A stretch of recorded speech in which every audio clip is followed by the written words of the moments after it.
গুলইদাদার সাথে সুনাই নদীর তীরবর্তী অঞ্চল সফর করেছি। আজ 6 আগস্ট 2025 বুধবার পার্শ্ববর্তী গুলইদাদার সাথে সুনাই নদীর তীরবর্তী অঞ্চল ভ্রমণ করেছি। গুলইদাদা সেখানে ওনার নিজের গরুকে ঘাস খাওয়ান।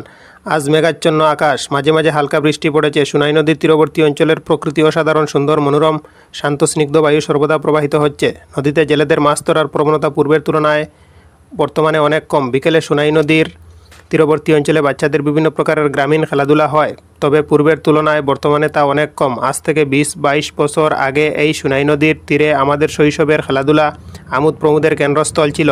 নদীর জলে সাঁতার কাটা, পেস্কি দেওয়া, বিভিন্ন প্রকারের গ্রামীণ খেলাধুলা, দৌড়াদৌড়ি, লাফালাফি প্রভৃতি নিত্যদিনের কর্ম ছিল। কিন্তু বর্তমান নতুন প্রজন্মরা খেলাধুলা বিমুখ। তারা শুধু Android mobile phone, PUBG, free fire নিয়ে ব্যস্ত রয়েছেন। যুগ পাল্টেছে, জামানার পরিবর্তন হচ্ছে, ভবিষ্যতে গ্রামীণ প্রেক্ষাপট আরও পরিবর্তন হবে। গুলইদাদার সাথে সুনাই নদীর তীরবর্তী অঞ্চল সফর করেছি। আজ 6 আগস্ট 2025 বুধবার পার্শ্ববর্তী গুলইদাদার সাথে সুনাই নদীর তীরবর্তী অঞ্চল ভ্রমণ করেছি। গুলইদাদা সেখানে ওনার নিজের গরুকে ঘাস খাওয়ান। আজ মেঘাচ্ছন্ন আকাশ, মাঝে মাঝে হালকা বৃষ্টি পড়েছে। সুনাই নদীর তীরবর্তী অঞ্চলের প্রকৃতি অসাধারণ সুন্দর, মনোরম, শান্ত স্নিগ্ধ বায়ু সর্বদা প্রবাহিত হচ্ছে। নদীতে জেলেদের মাছ ধরার প্রবণতা পূর্বের তুলনায় বর্তমানে অনেক কম। বিকেলে সুনাই নদীর তীরবর্তী অঞ্চলে বাচ্চাদের বিভিন্ন প্রকারের গ্রামীণ খেলাধুলা হয়, তবে তা পূর্বের তুলনায় অনেক কম। আজ থেকে 20-22 বছর আগে এই সুনাই নদীর তীরে